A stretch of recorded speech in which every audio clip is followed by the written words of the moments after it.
Welcome to everyone who's just joining us. We'll get started here in a minute or so when we've got a few more folks.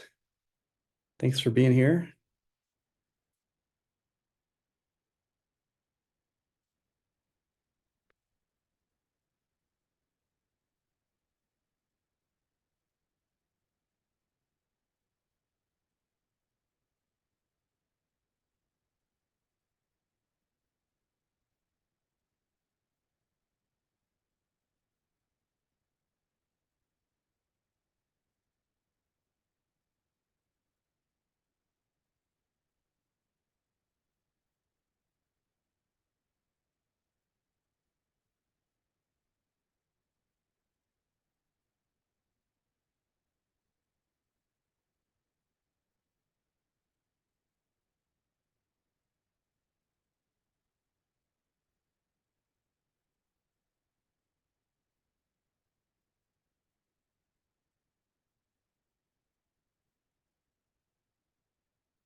Welcome to everybody who's just joining us. We're going to get started in just a minute or two.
All right. Well, thanks again for everyone who's joined us tonight. We're really excited to welcome you to our webinar on civic health and what's at stake.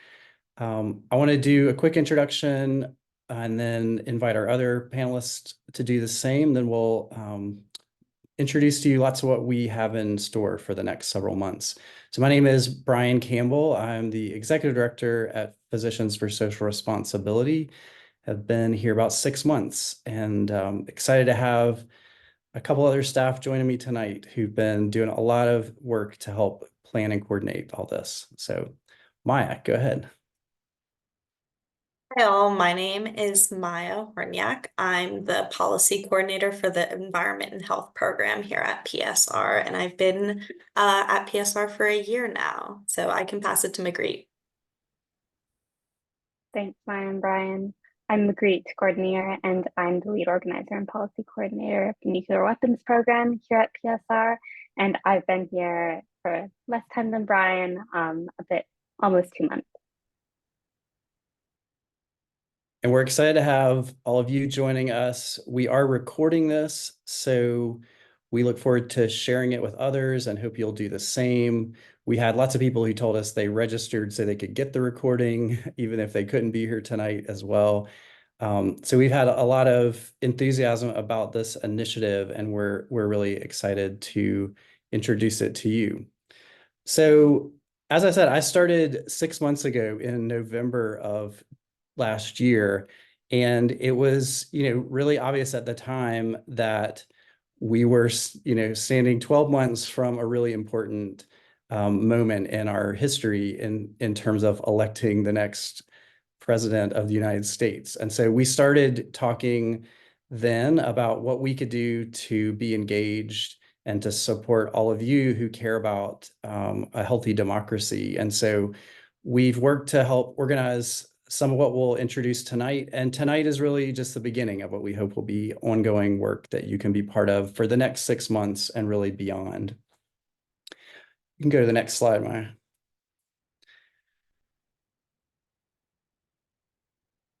So civic health, what do we mean by that? Lots of you are familiar with this idea that our physical health is really dependent on a whole variety of social determinants. And we also think that, a healthy civic environment, just like a healthy physical natural environment, is really important in shaping our own health as individuals and as communities.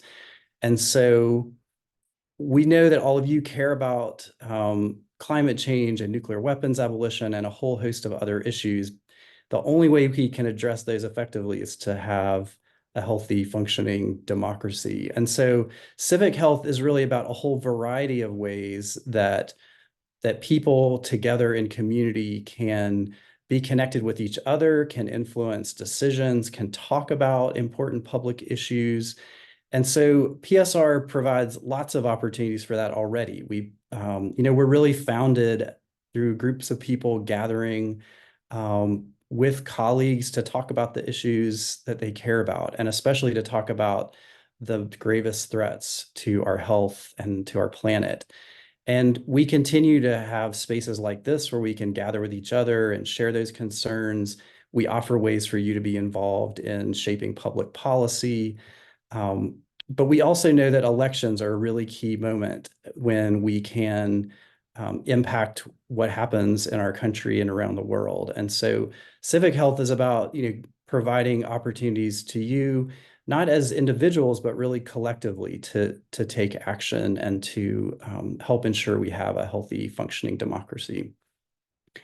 You probably can't see this super clearly in your small screens, but a week ago, I was excited to get a copy of this 20-year-old document from the Iowa PSR or PSR Iowa archives. So in 2004, PSR organized a very similar kind of strategy where we offered people ways to get involved in the election, helped articulate what our policy priorities were to help shape people's thinking about how to vote. And we're doing the same tonight and launching into this together with you. And we look forward to, building on the past, but like I said, also providing lots of opportunities for you to get involved now and into the future. So we're going to introduce lots of different ways that you can be involved in civic health. But I wanted to start with just inviting people to share some things that you're already doing, maybe that seem to fit within this category of civic health. What are some ways that you are engaged with other people in your community, talking about public issues, shaping public decisions? Go ahead and type in the chat if you're able to do that. Just some examples of ways that you think you're already involved in civic health, either individually or in your PSR chapter or other groups.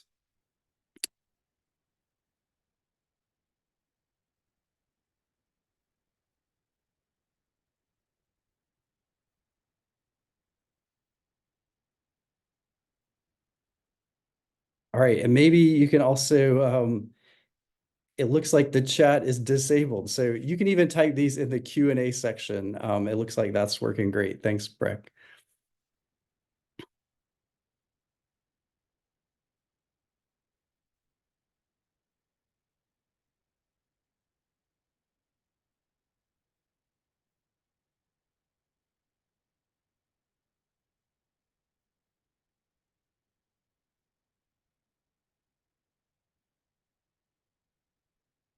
So great. Being involved in different organizations locally is definitely an important example of civic health.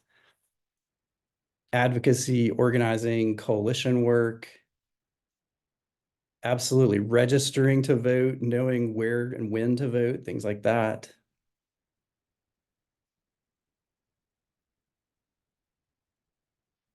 So these are all great examples, and we're going to talk about all of these a little bit tonight.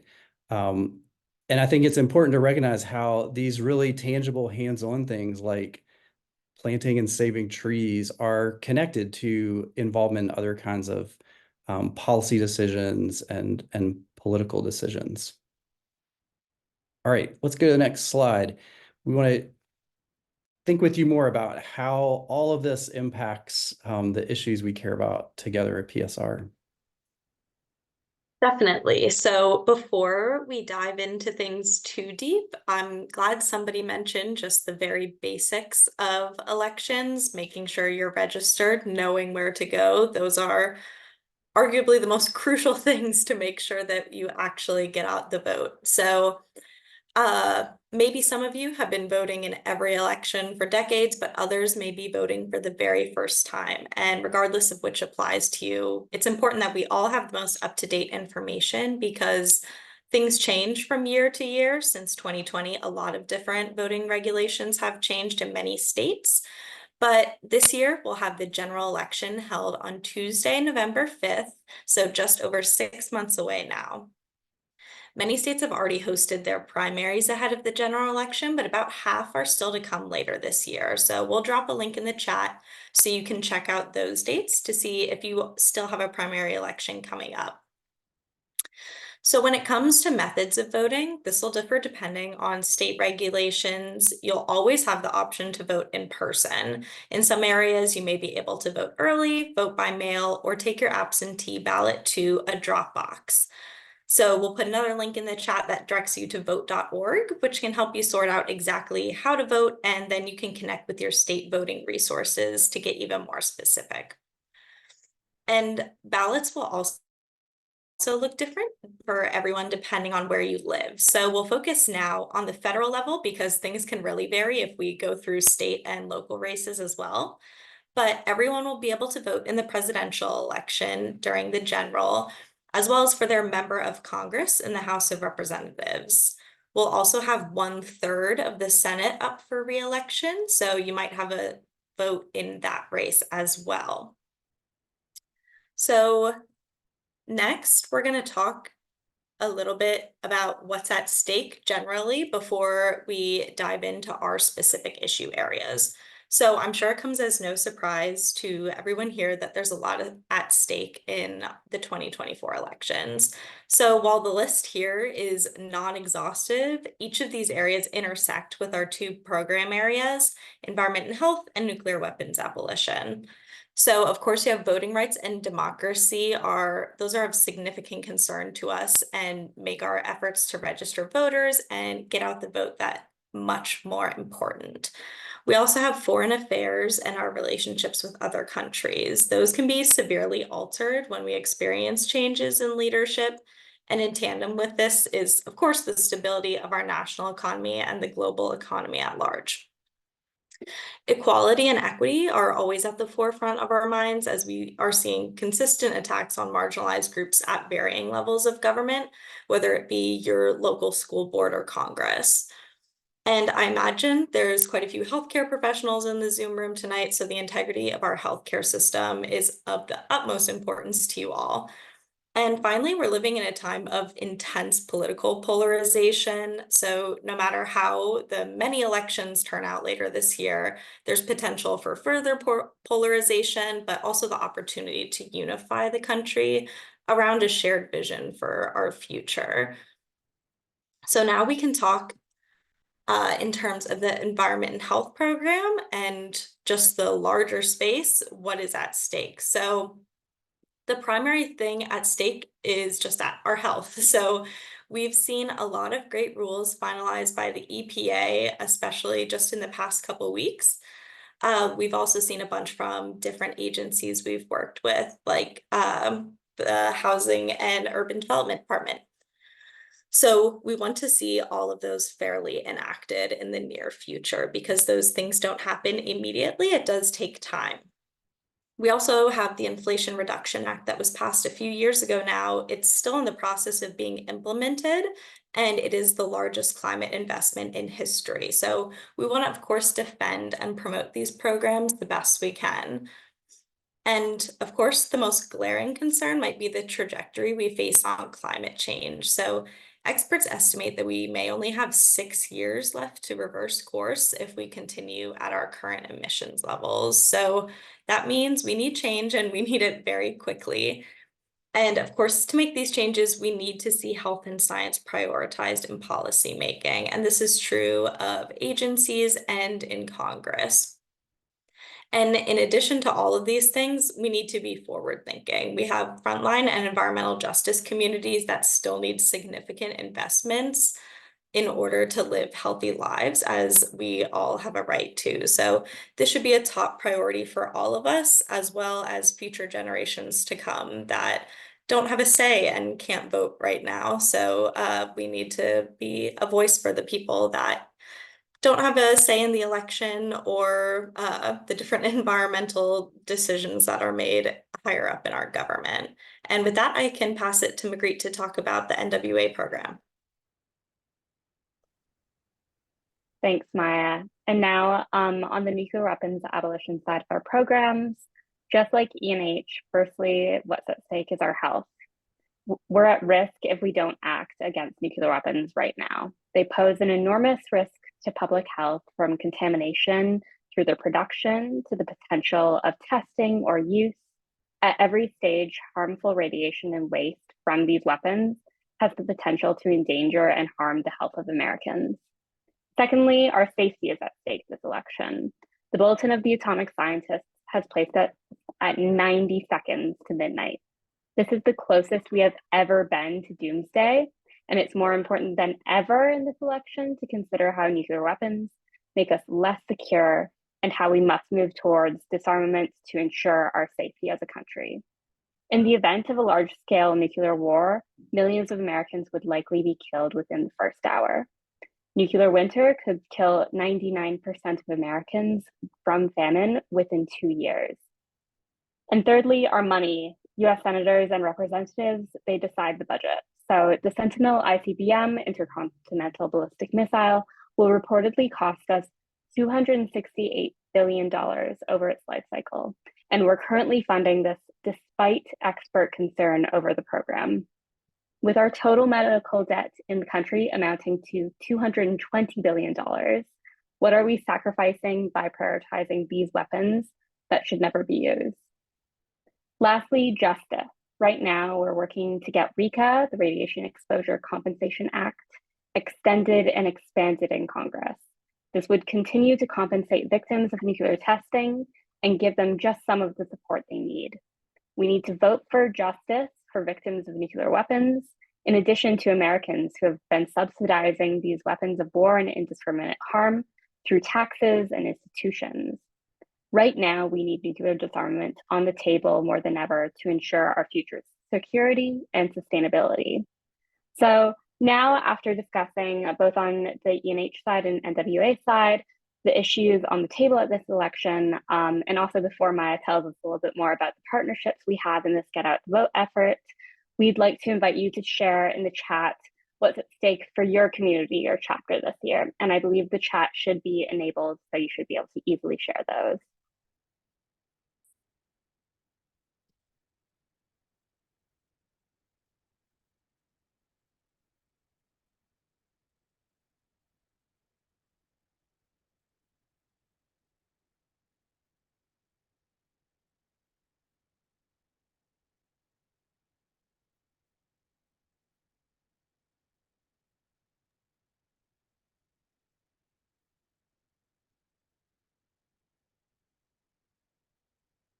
I also see that Barbara's got a hand raised, so I think you should be able to speak now if you want to go off and mute, Barbara, and ask a question.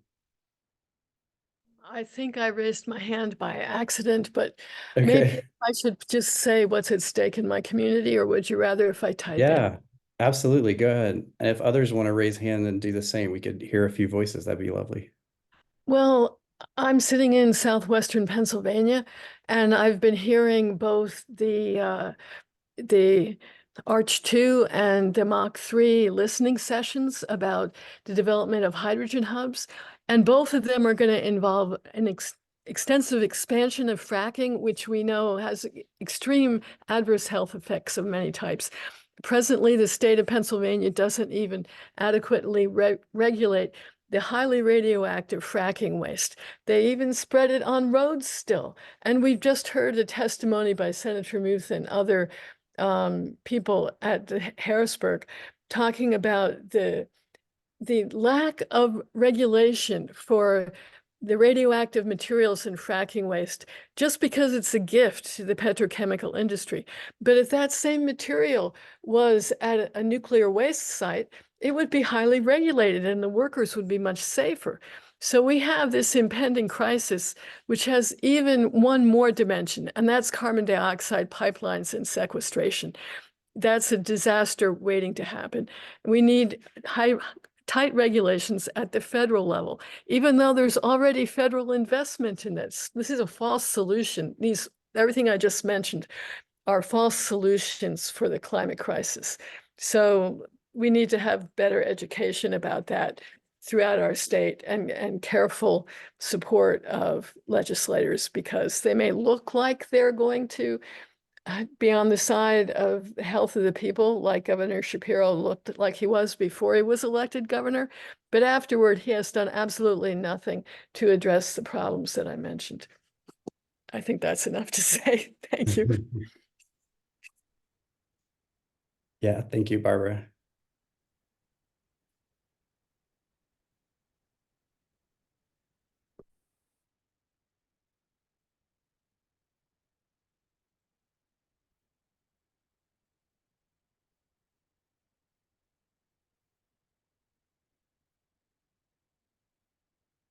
So yeah, lots of really important issues at the national level, as well as state and local. And so I think this is what's so important about civic health is being engaged at these multiple levels, which is really hard to do on one's own in particular. And so Maya, do you want to share some of the ways that we are helping provide some opportunities for people to be engaged? Definitely. So, like Brian said, this is something that PSR has not done in a number of years. So we want to make sure that we have really great partnerships, people that have been doing get out the vote efforts and voter registration efforts for a long time and have lots of experience and are trusted in this space. So the first partner that we're going to talk about is Vote ER. So this is a nonpartisan nonprofit organization working to integrate civic engagement into healthcare. So they're developing nonpartisan civic engagement tools and programs for every corner of the healthcare system. Their work has put Vote ER programs into practice in over 500 hospitals and clinics and helped tens of thousands of Americans register and prepare to vote. So the model that they use is you get a badge from them that has a QR code on it where you can check your registration or register to vote right there when you're in the doctor's office. So this can help to talk to your coworkers about elections and also talk to your patients, especially if maybe they're living in a place that is having different environmental impacts on their health. I think that makes it even more crucial, say if they live near a petrochemical facility and they have asthma, and you can talk to them a little bit in the very limited time that practitioners often have about the connection between voting and all of these different government decisions that are made, like citing for those kinds of things. So because so much of our health is based on our environment, we can consider voting a social determinant of health, as the American Medical Association has since 2022. So through this model of clinical practitioners speaking to patients or coworkers about voting, health professionals are then viewed as a trusted messenger and can help get the message across about why voting is so important.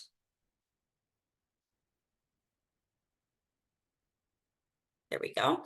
So we know that voting has direct benefits to our health, and the Health and Democracy Index pictured here indicates just that correlation. So you can see at the top, you have better health. At the bottom, you have worse health. To the right, you have more voting access, and to the left, you have less voting access. So you can see a very clear trend line here. And this is just one of many ways to frame conversations about voting in the health system.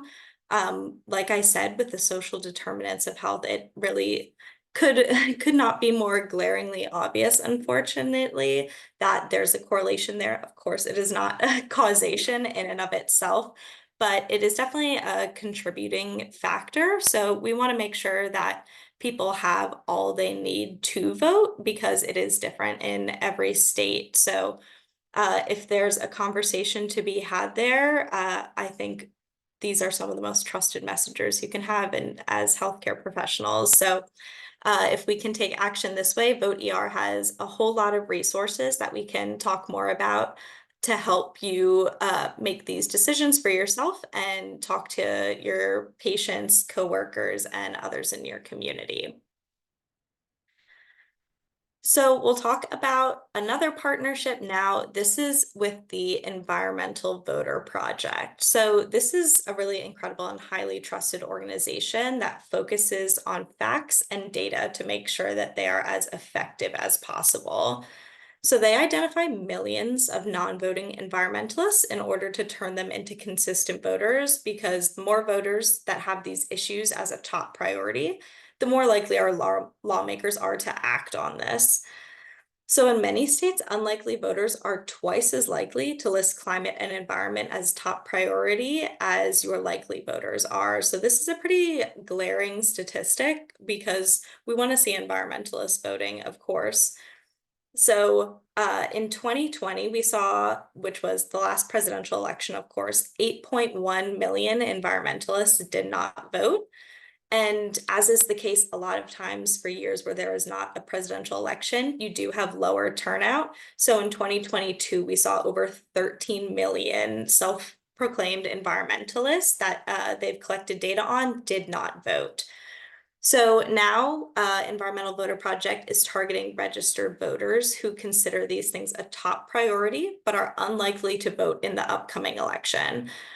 They're able to get this information from practical data collection and have found that 4.8 million voters in 19 states fit this criteria. So because of this, they're going to do direct voter contact, and we'll talk about that more in a few slides, because there's quite a few different ways to go about it. And with Environmental Voter Project, this isn't something that they do just in the lead up to an important election, because of course they are all important. They're doing this year round, no matter if there's an election coming up or not, just to make sure that people get in the habit of voting, even if it's just for a local election that maybe they hadn't even heard was happening, or a special election that was getting a lot less attention. So these are able to make sure that voting habits stick and people will turn out when it matters most, which really is in every single election. So they have some really great data to back up the work that they've done. So on this slide, you'll find a map created by Environmental Voter Project showing just how effective they've been in recent years in their target states. So of course, like I said, they parse through data very carefully, looking for any confounding variables so as not to make claims about voters turning out for reasons other than the outreach done by Environmental Voter Project and their volunteers. Because especially if you live in a swing state or a target state like this, you know that you're probably getting many calls or texts or emails from different organizations. So they try and factor all of that out to make sure the outreach from Environmental Voter Project is what they are actually studying. So, and of course, in looking at this map, maybe your state isn't being targeted, but that doesn't mean you can't participate. They have people participating in all states. They run phone banks, especially leading up to elections, on a daily basis, if not multiple times a day, to accommodate people in different time zones. So they are really doing all they can to get as many people involved as possible. So speaking of that, just how to get involved.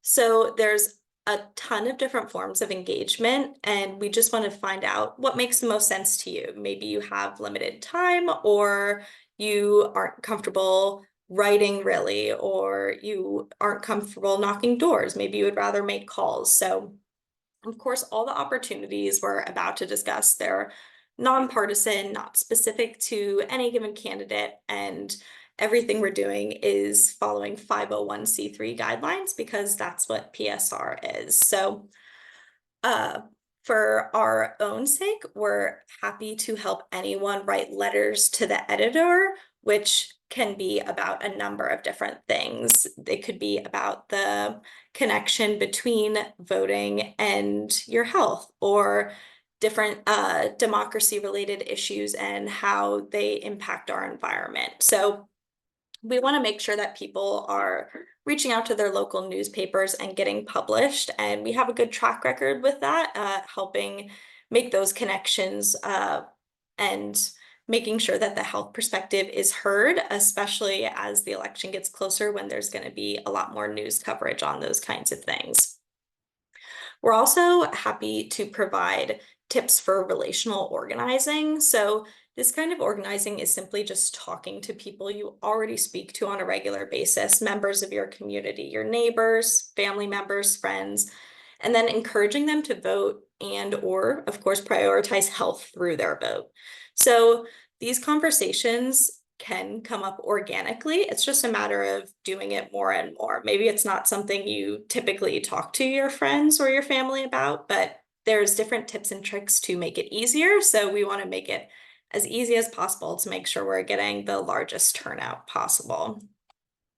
So then we have Environmental Voter Project that we just talked about. So here you'll have the opportunity to phone bank, make calls in their 19 target states. They also have opportunities to write postcards or even canvas if you're in a region where they have folks on the ground that are knocking doors and having those conversations. So right now that's limited to Tucson, Arizona, Philadelphia and Pittsburgh, Pennsylvania, and Austin, Texas. And then with Vote ER, like I said, if you're working in a clinical setting, you can request one of their badges that has the QR code that would allow patients or others that you're working with to register to vote on the spot. And of course, they have tips for how best to engage the patients that you're working with, different conversation starters, how to bring it up in an appointment or things like that, and also how to engage the institutions you work for and with, such as hospitals and universities, because these institutions have a lot of power, and even if they're just sending out an email to everybody that works there saying, hey, don't forget to vote in the upcoming election, that can make a difference in turnout. So there's all sorts of different ways to engage in this work.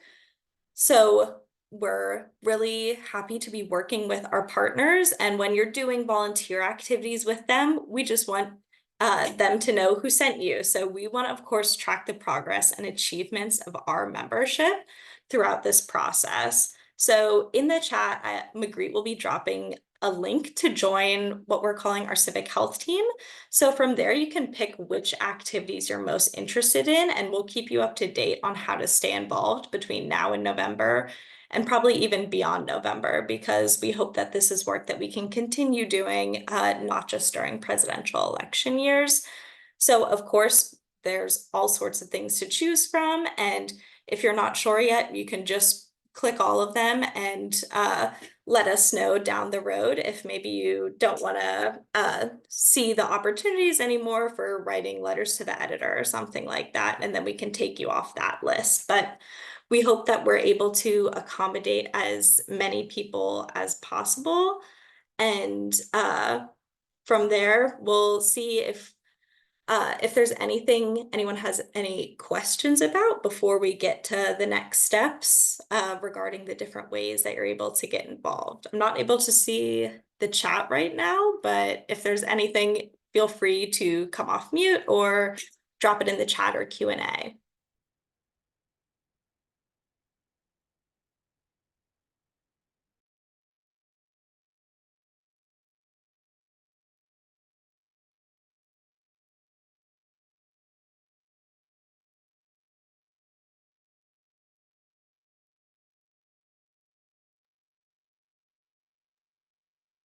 So I see the question in the chat about deep canvassing.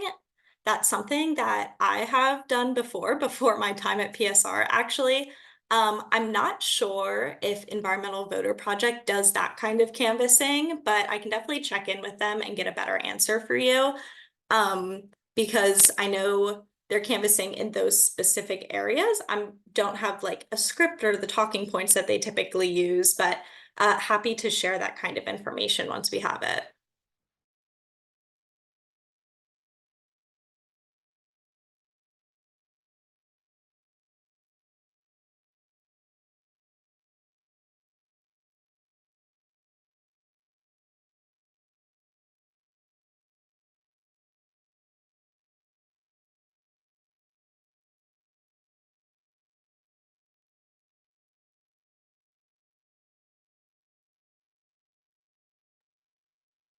So I'm curious if anybody wants to raise a hand and mention, if there's some of these ways of getting involved in civic health that you've got experience with, that you're excited about in the coming months in the lead up to the November election, things that you're interested in getting involved in with PSR and these partners. Be curious to hear from people who are on the Zoom tonight.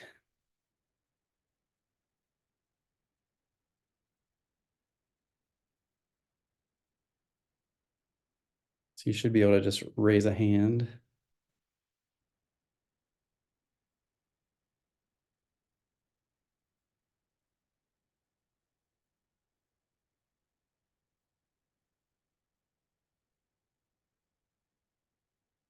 Michael, go ahead.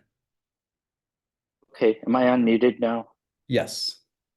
Okay, I just have a question, which is in thinking about this upcoming election at state and national levels, we all understand a tremendous amount is at risk. We understand that because of our tax status, we aren't supposed to take political positions. And I'm wondering if there's something kind of more drastic, like national PSR creating a press release and perhaps an in-person conversation with reporters, stating that national PSR present in this many states and with this many thousands or tens of thousands of healthcare professionals has a tremendous amount of fear about our primary areas of focus, which are X, Y, and Z, being under assault in the upcoming elections, and without even naming names or parties, political parties, encouraging people who care about, the environment, the health of our citizens and our planet, our climate, to make sure to vote. And that would be, just a little more. It might be meaningful for the national news to know that a national clinician organization takes a position like that. So what are your thoughts on that? Yeah, that's a great question. I appreciate, just hearing other people tonight voice the sense of urgency that I know all of us feel and the sense of anxiety.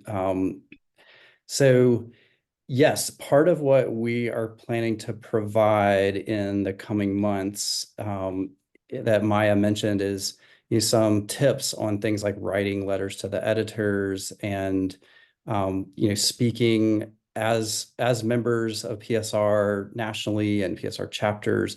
So that's the kinds of things, some of the kinds of things you mentioned, I think are what we have in mind. So being able to really highlight the issues that you mentioned, what's at stake in terms of climate change and nuclear weapons, and to be able to voice really loudly and clearly that these are things that PSR cares about and that we represent people all over the country in that shared concern. So yeah, those are precisely the kind of things that we'll be doing. And I think, part of what we're excited about is hearing your ideas as well. So if that, is a series of letters to the editor that we can coordinate across the country, if there's press releases and events, those are all things that we look forward to doing together as we build momentum. So yeah, these are a whole variety of different ways we can get involved. And I think those are great suggestions you mentioned. Okay, thank you.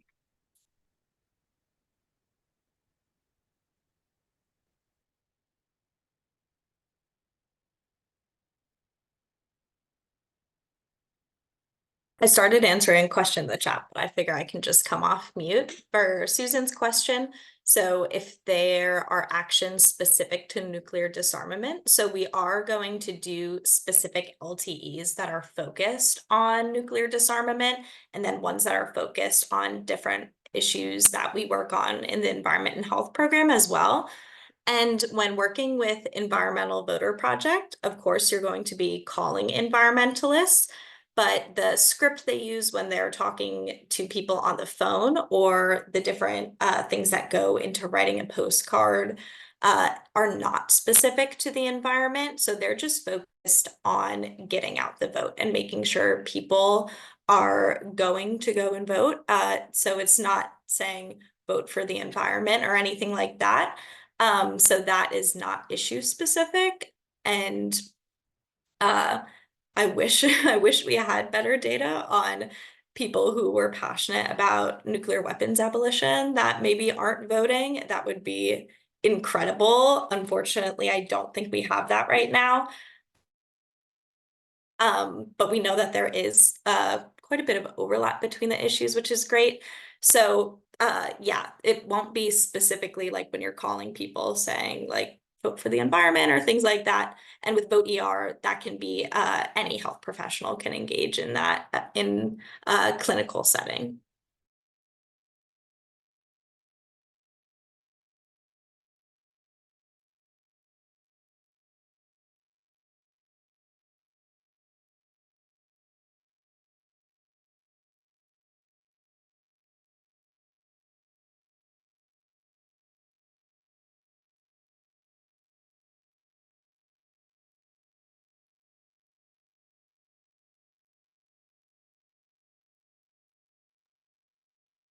And yes, I see the other question in the chat about voter guides. So yes, similar to what I said about letter set editor, we will be, we'll be sharing a toolkit with a whole variety of information, that articulates some of our priorities, our policy priorities, things that we hope will shape the way people think about voting. And so we are working together with chapters on this. So Joe, I know you're part of the WPSR leadership, and yeah, we'd love to work together to think about how federal issues also, intersect and overlap with state-specific issues that we can speak to together. So yeah, those are definitely good ideas for things we could work on.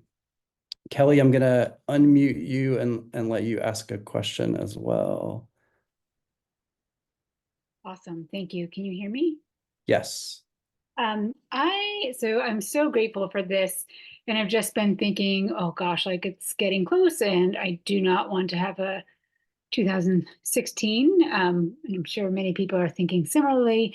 And I'm just wondering, do you all think that this is, I mean, because PSR is limited by whom it can outwardly support, is it thought that these like universal get out the votes are more powerful and get us the what we desire, as opposed to like going, volunteering for Biden or whomever, specific campaigns, and bringing our issues and talking about the environment and health within those campaigns. I don't know if I'm clear. Yeah, I think that's a really important point. So these are some of the things that you can do together with PSR on an official basis. And, I think our hope is that for people who are looking for a way to get engaged, this is one set of options among many. There are lots of other things you can do. You can volunteer with a campaign, like you said, you can contribute money to a campaign. You can get involved in other organizations in your community that are doing get out the vote efforts, voter registration. So yeah, there are restrictions on what PSR can do. And, I would encourage you as individuals to get involved in lots of other things, and hopefully this is just an entry point for you to learn about other opportunities. So, so yes, I think this is not sufficient. There's not a problem with we don't have a problem being too civically healthy. I think the goal would be to get involved in lots of different ways. So hopefully this is one set of options, and you can also get involved in lots of others.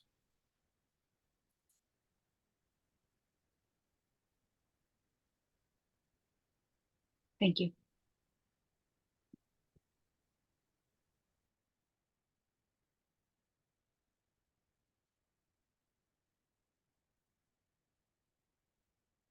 Anybody else want to share examples of things that you're doing to get involved, things that ideas you have for ways we could work together on civic engagement and civic health in the months ahead?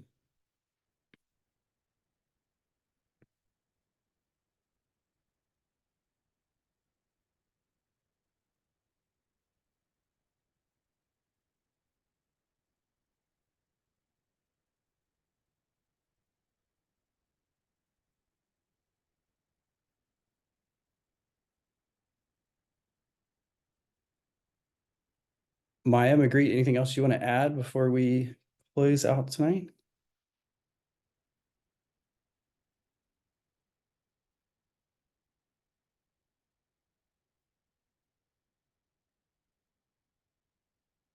All right. Well, again, thanks to all of you. Oh, I see a hand. Sorry about that. Let's see, Breck. I'm trying. You should be able to ask your question. Go ahead, Breck. There we go, Breck here. I'm not seeing either myself, but I think I'm unmuted. Can you hear me? Yes. Thanks. Just to mention the WPSR, and particularly some of us have gotten involved with transportation issues. That is the health and climate effects of fossil fuel transportation. And locally, there were two major issues. One was the proposal to build a huge SeaTac-sized airport. If you've ever flown into Seattle, into SeaTac Airport, it's about 3,000 acres, to build another that size airport in Pierce County, the county just below that. And so we got really involved with the health and environmental aspects of that, fossil fuel traffic, all those kinds of things. So that was one issue. And the second was mode shift from automobiles to rail, that is both freight and passengers. There are a couple of particular rail proposals here, high-speed rail and some others that have significant implications for health and climate. And so we've gotten really involved with that, specifically the health and climate and environmental aspects of that. So that's been both fun as well as passionate advocacy. So thanks for that opportunity.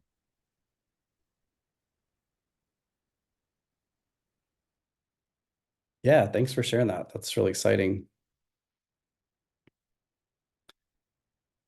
So I'll just echo again what Magritte just shared in the chat, and Maya as well. We've got a link there. We hope you'll sign up to be part of the civic health team.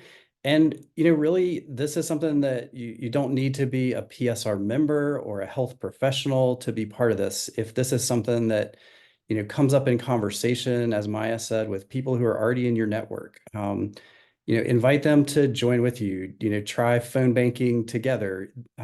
Try working together on a letter to the editor.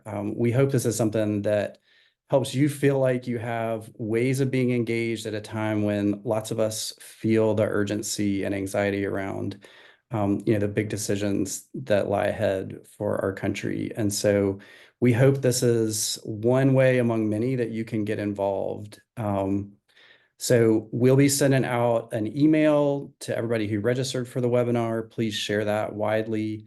If there are things that you're involved in your local community, in your local PSR chapter, we'd love to hear about ways that we can collaborate with you.